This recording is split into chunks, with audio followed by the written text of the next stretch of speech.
Detrás del cargo más poderoso del mundo hay cuerpos frágiles como cualquier otro. Presidentes que gobernaron entre dolores crónicos, cirugías secretas y enfermedades terminales que el público nunca llegó a conocer del todo, mientras seguían tomando decisiones que afectaban a millones de personas. Hoy repasamos 15 casos reales y documentados de mandatarios que enfrentaron graves problemas de salud mientras ejercían el poder, algunos con transparencia y otros en medio de un ocultamiento deliberado y sistemático. Vamos en orden, revisando cada caso a detalle, sin exagerar ni inventar nada. Si este tipo de historias reales te atrapan, este es tu canal. En Historia Inédita, suscríbete y activa la campana para no perderte ningún capítulo oscuro que la mayoría desconoce. 1. Woodrow Wilson. En octubre de 1919, casi un año después del fin de la Primera Guerra Mundial, Woodrow Wilson sufrió un derrame cerebral masivo mientras realizaba una extenuante gira nacional para conseguir apoyo del Senado a la creación de la Liga de las Naciones. El derrame lo dejó paralizado del lado izquierdo del cuerpo, prácticamente ciego de un ojo y con serias dificultades del habla. Durante los meses siguientes, su esposa Edith Wilson y su médico personal ocultaron al Congreso y al público la verdadera gravedad de su estado, controlando de facto buena parte de las decisiones presidenciales hasta el final de su mandato en 1921. El propio vicepresidente, Thomas Marshall, nunca fue informado con claridad de la gravedad real del cuadro y llegó a rechazar deliberadamente la posibilidad de asumir el cargo de forma interina, temeroso de ser acusado de intentar usurpar el poder a un presidente todavía con vida. Durante ese periodo, prácticamente ningún funcionario ajeno al círculo íntimo de la Casa Blanca llegó a ver personalmente a Wilson, y las decisiones oficiales se tramitaban a través de notas manuscritas que Edith afirmaba transmitir directamente desde la habitación del enfermo. Historiadores han debatido durante décadas sin llegar a un consenso definitivo si esta situación constituyó, de hecho, la primera presidencia informal ejercida por una mujer en la historia de Estados Unidos, dado el grado de control real que Edith Wilson mantuvo sobre el flujo de información y las decisiones oficiales durante los últimos 17 meses del mandato de su esposo. Ni el propio gabinete ministerial llegó a reunirse formalmente con Wilson durante buena parte de ese periodo, y varias decisiones de política exterior de gran relevancia, incluida la postura final de Estados Unidos frente al Tratado de Versalles, quedaron efectivamente congeladas por la incapacidad del presidente para participar activamente en las negociaciones diplomáticas. 2. Franklin D. Roosevelt. Franklin D. Roosevelt quedó paralizado de la cintura para abajo en 1921, años antes de llegar a la presidencia, a causa de una poliomielitis que le impidió volver a caminar sin ayuda por el resto de su vida. Gobernó desde una silla de ruedas que rara vez se mostraba en público, apoyándose en aparatos ortopédicos de piernas para sostenerse de pie en apariciones oficiales. Murió en el cargo el 12 de abril de 1945, apenas semanas antes del fin de la Segunda Guerra Mundial en Europa, a causa de una hemorragia cerebral masiva, mientras posaba para un retrato en Warm Springs, Georgia. Durante buena parte de su presidencia, el servicio secreto y la prensa de la época mantuvieron un acuerdo tácito para no fotografiar ni filmar a Roosevelt en su silla de ruedas, de modo que la inmensa mayoría de los estadounidenses nunca llegó a ver imágenes reales de su discapacidad mientras gobernaba. Roosevelt también ocultó en sus últimos meses de vida un diagnóstico de insuficiencia cardíaca e hipertensión severa que sus médicos consideraban ya prácticamente incompatible con la exigencia de un cuarto mandato presidencial. 3. John F. Kennedy. John F. Kennedy padecía la enfermedad de Addison, un trastorno de las glándulas suprarrenales que refería a tratamiento diario con corticoides para poder funcionar con normalidad, un diagnóstico que su equipo de campaña negó públicamente durante años por temor a que afectara su imagen de vigor juvenil.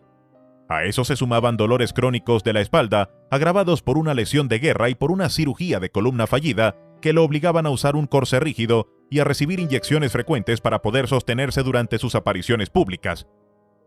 Kennedy llegó a recibir además inyecciones experimentales de un médico neoyorquino conocido informalmente como Dr. Feelgood, cuyas fórmulas combinaban esteroides, anfetaminas y otros compuestos no siempre revelados a los propios médicos oficiales de la Casa Blanca, un régimen que solo se conoció públicamente varias décadas después de su asesinato en 1963.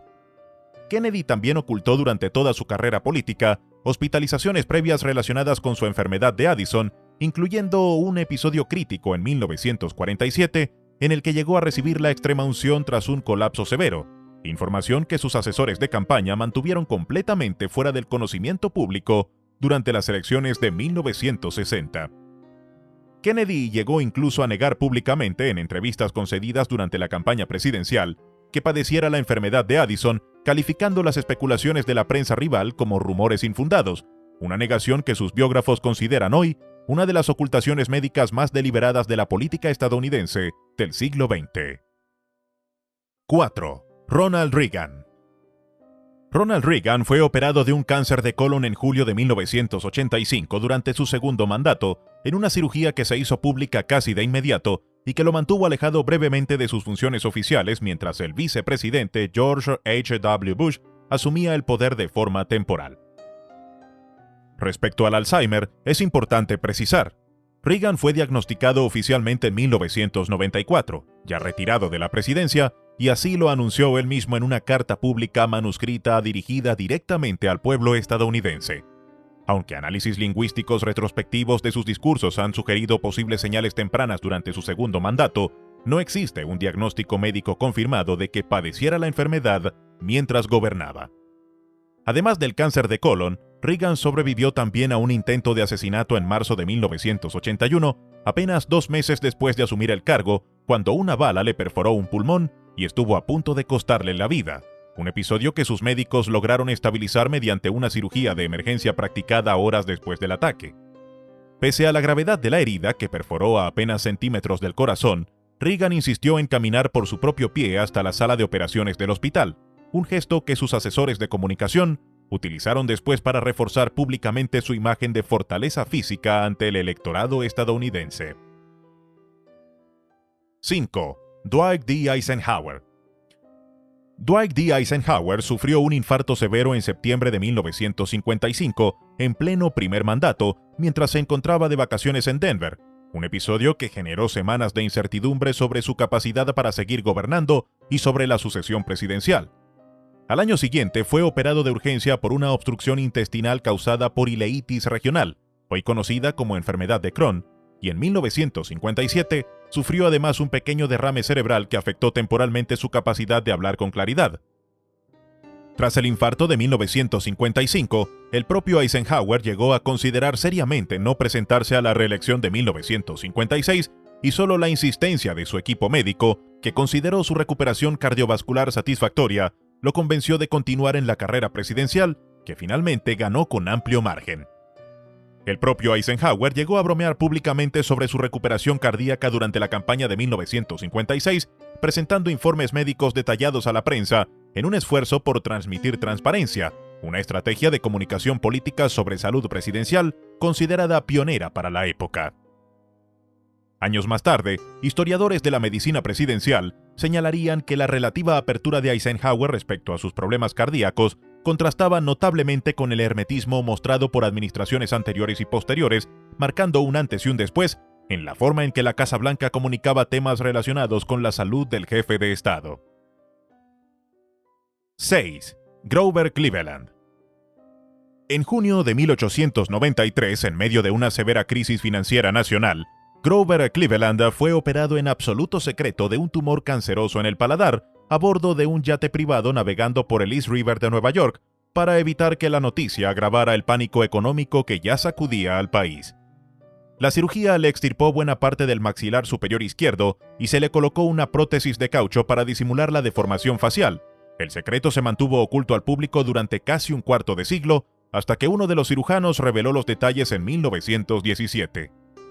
La operación, realizada por un equipo de 5 cirujanos en apenas 90 minutos sin que la embarcación dejara de navegar en ningún momento, se coordinó bajo la excusa oficial de unas simples vacaciones de pesca del presidente, y ni siquiera el vicepresidente Adlai Stevenson fue informado con precisión de lo que realmente estaba ocurriendo. El propio Cleveland debió reaprender a hablar con claridad tras la operación, ayudado por una prótesis de caucho endurecido diseñada específicamente para rellenar la cavidad dejada por la extracción del tumor, dispositivo que ajustó personalmente en varias ocasiones durante los meses posteriores a la cirugía, siguiendo instrucciones estrictas de sus médicos para evitar cualquier complicación adicional. La noticia real de la operación solo trascendió públicamente semanas después, cuando un periódico local publicó un breve informe basado en el testimonio de uno de los tripulantes del yate, versión que la Casa Blanca de inmediato desmintió calificándola de exageración periodística sin fundamento, hasta que años después, la verdad completa terminó saliendo a la luz de todos modos. 7. Chester A. Arthur. Chester A. Arthur ocultó durante toda su presidencia entre 1881 y 1885 que padecía la enfermedad de Bright, una insuficiencia renal crónica y progresiva que en aquella época era invariablemente mortal. El deterioro le provocaba fatiga extrema, náuseas constantes y episodios de debilidad severa que lo mantenían alejado de la Casa Blanca durante largos periodos, información que su equipo cercano se esforzó activamente por mantener fuera del conocimiento público y de la prensa. Arthur llegó incluso a rechazar someterse a una recandidatura por su propio partido en 1884, consciente de que su delicado estado de salud probablemente no le permitiría sobrevivir a otro mandato completo, aunque nunca reveló públicamente los motivos médicos reales de esa decisión. Arthur falleció apenas 20 meses después de dejar la Casa Blanca y en sus últimos días llegó a ordenar la destrucción de la mayor parte de su correspondencia personal y oficial, un acto que muchos historiadores interpretan como un intento deliberado de dificultar que la posteridad conociera con precisión la magnitud real de su enfermedad durante su mandato. Como resultado de esa destrucción documental, buena parte de lo que hoy se sabe sobre el verdadero estado de salud de Arthur durante su presidencia proviene de testimonios indirectos de médicos, familiares y colaboradores cercanos, más que de registros médicos oficiales conservados de forma directa. Murió apenas un año y medio después de dejar el cargo en 1886. 8. Warren G. Harding. Warren G. Harding padecía problemas cardíacos crónicos, incluyendo episodios de insuficiencia cardíaca congestiva e hipertensión mal controlada, agravados por el estrés de un mandato marcado por escándalos de corrupción dentro de su propio gabinete.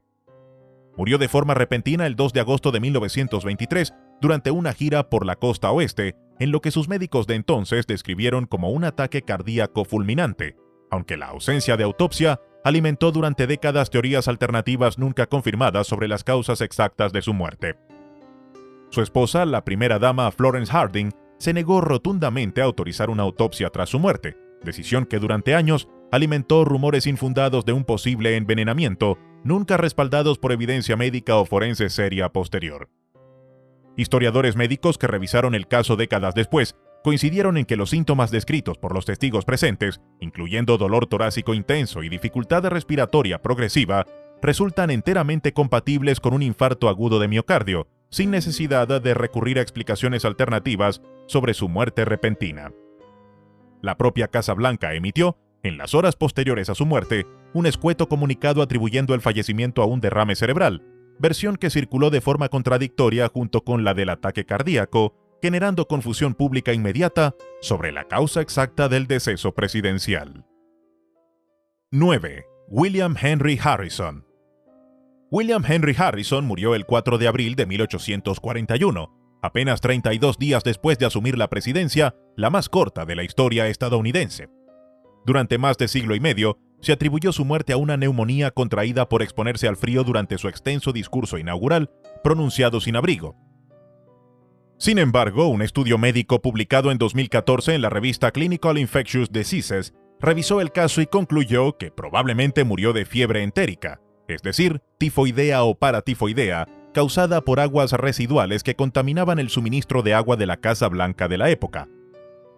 Los mismos investigadores señalaron que esa misma fuente de agua contaminada pudo haber contribuido también al fallecimiento años después del presidente Zachary Taylor, un fenómeno que reveladores estudios posteriores atribuyeron directamente a las precarias condiciones sanitarias que rodeaban a la residencia presidencial durante buena parte del siglo XIX. Taylor, 12º presidente estadounidense, murió en 1850 tras una breve enfermedad gastrointestinal aguda que los médicos de la época atribuyeron al consumo de fruta fresca y leche fría durante un caluroso día de julio, otro diagnóstico que la medicina moderna considera hoy insuficiente para explicar la rapidez y gravedad del cuadro que terminó con su vida en apenas 5 días. Ambos casos, el de Harrison y el de Taylor, llevaron a historiadores de la medicina a señalar al siglo XIX como un periodo particularmente riesgoso para la salud presidencial estadounidense, marcado por infraestructuras sanitarias deficientes, incluso dentro de la propia residencia oficial del país. 10. Abraham Lincoln. Abraham Lincoln padeció durante buena parte de su vida adulta episodios severos de melancolía profunda, lo que hoy los historiadores y algunos psiquiatras describen retrospectivamente como depresión clínica recurrente. Sus momentos de mayor riesgo, documentados por amigos cercanos como su socio de despacho William Herndon, ocurrieron principalmente en su juventud, antes de la presidencia, aunque también arrastró episodios de profunda tristeza durante los años de la Guerra Civil, marcados por la pérdida de su hijo William en 1862 y el enorme costo humano del conflicto que dirigía. Durante sus años de juventud en Illinois, amigos cercanos llegaron a retirar de su alcance objetos cortantes ante el temor genuino de que pudiera hacerse daño a sí mismo, episodios documentados en cartas y testimonios de la época que los biógrafos modernos consideran de los primeros relatos serios sobre salud mental de una figura pública estadounidense. El propio Lincoln llegó a escribir en una carta a un amigo cercano en 1841 que se había convertido en el hombre más desdichado de todos los seres vivos, una confesión que biógrafos posteriores han citado repetidamente como evidencia directa de la profundidad de su sufrimiento emocional en aquellos años previos a su carrera presidencial. Ya durante su presidencia, allegados cercanos como su secretario personal John Nicolay describieron episodios recurrentes de profunda tristeza que Lincoln lograba ocultar en gran medida de las apariciones públicas, apoyándose en un característico sentido del humor que muchos de sus contemporáneos interpretaron erróneamente como simple jovialidad natural. 11. George Washington. George Washington sobrevivió a lo largo de su vida a la viruela, contraída durante un viaje a Barbados en 1751, a repetidos episodios de malaria adquiridos como agrimensor en los pantanos de Virginia y a una tuberculosis contagiada mientras cuidaba a su hermano Lawrence, enfermo de la misma dolencia. Falleció el 14 de diciembre de 1799, 2 años después de dejar la presidencia, a causa de una infección aguda de garganta, probablemente epiglotitis o una amigdalitis severa, contraída tras pasar horas a la intemperie bajo la nieve recorriendo su finca de Mount Vernon. Los médicos que lo atendieron en sus últimas horas le practicaron varias sangrías sucesivas, una práctica médica común en la época, pero que hoy se considera que probablemente aceleró su muerte al debilitar todavía más un organismo ya gravemente deshidratado y con dificultad respiratoria progresiva. Se calcula que, en total, los médicos le extrajeron a Washington cerca de 2,5 litros de sangre en menos de 24 horas, una cantidad que la medicina actual considera extremadamente peligrosa, incluso para un paciente sano, y que probablemente aceleró de forma decisiva su fallecimiento esa misma noche.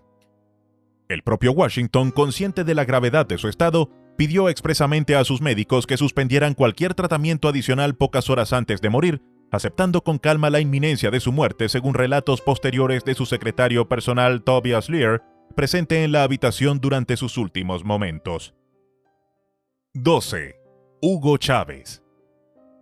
Hugo Chávez fue diagnosticado en junio de 2011 con un agresivo cáncer localizado en la región pélvica, cuya naturaleza exacta nunca fue revelada oficialmente por el gobierno venezolano. Pese a someterse a varias cirugías y ciclos de quimioterapia en Cuba, resultó reelecto presidente en octubre de 2012. Falleció el 5 de marzo de 2013 a causa de complicaciones respiratorias derivadas de su prolongada enfermedad, sin haber podido jurar formalmente ese nuevo mandato, que debía iniciar en enero de ese mismo año. Durante sus últimos meses de vida, Chávez pasó la mayor parte del tiempo hospitalizado en La Habana, alejado casi por completo de la vida pública venezolana, mientras su vicepresidente Nicolás Maduro asumía de manera creciente funciones de gobierno pese a no contar con un traspaso formal de poder. La ausencia prolongada de Chávez del territorio venezolano y la falta de información oficial clara sobre su verdadero estado de salud generaron durante esos meses finales un intenso debate constitucional dentro del propio país sobre la legalidad de mantener en el cargo a un presidente que apenas podía comunicarse públicamente. El propio Tribunal Supremo de Justicia venezolano llegó a emitir un dictamen especial permitiendo posponer indefinidamente la toma de posesión formal de Chávez, una decisión ampliamente criticada por sectores de la oposición que la consideraron un vacío constitucional sin precedentes en la historia democrática reciente del país. 13. Juan Domingo Perón. Juan Domingo Perón asumió su tercera presidencia en octubre de 1973, ya con una cardiopatía isquémica avanzada y un historial de varios episodios cardíacos previos durante su exilio en España. Su estado de salud se deterioró rápidamente durante los primeros meses de gobierno, en medio de una creciente violencia política entre facciones de su propio movimiento. murió el 1 de julio de 1974, apenas 9 meses después de asumir, a causa de un paro cardíaco mientras ejercía la presidencia. Perón había sufrido ya un primer infarto grave en 1974, apenas 4 meses antes de su muerte, tras el cual sus médicos le recomendaron reducir drásticamente su actividad pública, recomendación que no llegó a cumplir debido a la creciente inestabilidad política que enfrentaba su gobierno. En sus últimos meses de vida, Perón delegó cada vez más funciones de gobierno en su esposa y entonces vicepresidenta María Estela Martínez de Perón, quien terminaría asumiendo la presidencia por sucesión constitucional inmediatamente después de su muerte, en julio de 1974. La propia Isabel Martínez de Perón, sin experiencia previa de gobierno significativa, se convirtió así en la primera mujer en ejercer la presidencia de un país americano en un contexto de creciente violencia política que terminaría desembocando apenas 2 años después en el golpe de Estado militar de 1976. 14. Boris Yeltsin. Boris Yeltsin sufrió una serie de graves episodios cardíacos durante su primer mandato como presidente de Rusia, incluyendo 2 infartos ocurridos entre las 2 vueltas de las elecciones de 1996, ocultados parcialmente al público mientras hacía campaña. En noviembre de ese mismo año, ya reelecto, fue sometido a una cirugía de bypass coronario quíntuple, durante la cual el poder presidencial pasó formalmente por varias horas a su primer ministro. Continuó gobernando entre hospitalizaciones recurrentes por problemas cardíacos, pulmonares y digestivos hasta su renuncia en diciembre de 1999. Durante buena parte de su segundo mandato, Yeltsin llegó a pasar más tiempo internado en el Hospital Central de Moscú que despachando en su oficina del Kremlin, una situación que sus propios asesores reconocieron después como un vacío de poder que otros funcionarios y oligarcas cercanos aprovecharon para tomar decisiones clave en su nombre. Ese periodo de debilidad institucional coincidió además con la grave crisis financiera rusa de agosto de 1998, gestionada en gran medida por su entorno más cercano, mientras Yeltsin permanecía recluido en su residencia de las afueras de Moscú, alejado de buena parte de la actividad diaria del Kremlin. 15. François Mitterrand. A François Mitterrand se le diagnosticó un cáncer de próstata avanzado en noviembre de 1981, apenas meses después de asumir la presidencia de Francia. Durante los 14 años siguientes, hasta el final de su segundo mandato en 1995, ordenó a su médico personal, Claude Goubelet, falsificar sistemáticamente los boletines de salud oficiales para ocultar la progresión de la enfermedad al público francés. El propio Goubelet revisó el engaño en un libro publicado poco después de la muerte de Mitterrand, ocurrida en enero de 1996. Mitterrand llegó a presentarse en televisión pocos meses antes de su muerte visiblemente debilitado, sin ocultar ya del todo su estado, y se convirtió en el primer presidente francés en admitir públicamente, aunque de forma parcial, que había vivido con una enfermedad terminal durante prácticamente la totalidad de sus 2 mandatos consecutivos. El escándalo posterior por la revelación del engaño médico llevó a Francia a modificar sus normas sobre transparencia en la salud de los altos cargos del Estado, exigiendo desde entonces boletines médicos periódicos verificados por comités independientes de especialistas ajenos al entorno personal del presidente en funciones. Esa misma revelación abrió un intenso debate público en Francia sobre el derecho de la ciudadanía a conocer el estado de salud real de sus gobernantes, discusión que con matices similares se ha repetido después en otras democracias occidentales cada vez que surgen dudas sobre la capacidad física de un mandatario en ejercicio para continuar al frente de su país. 15 mandatarios, 15 historias distintas de cuerpos puestos a prueba por el poder, muchas veces ocultas deliberadamente al público que los había elegido. Algunos gobernaron hasta el último aliento, otros lograron sobrevivir a diagnósticos que parecían sentencias, ocultando sus dolencias tras discursos, giras y decisiones de Estado que millones de personas siguieron sin sospechar nada. Si llegaste hasta aquí, cuéntanos en los comentarios cuál de estos 15 casos te sorprendió más. Dale like y suscríbete para la próxima entrega de esta serie, en la que seguiremos revisando a fondo los secretos médicos mejor guardados del poder.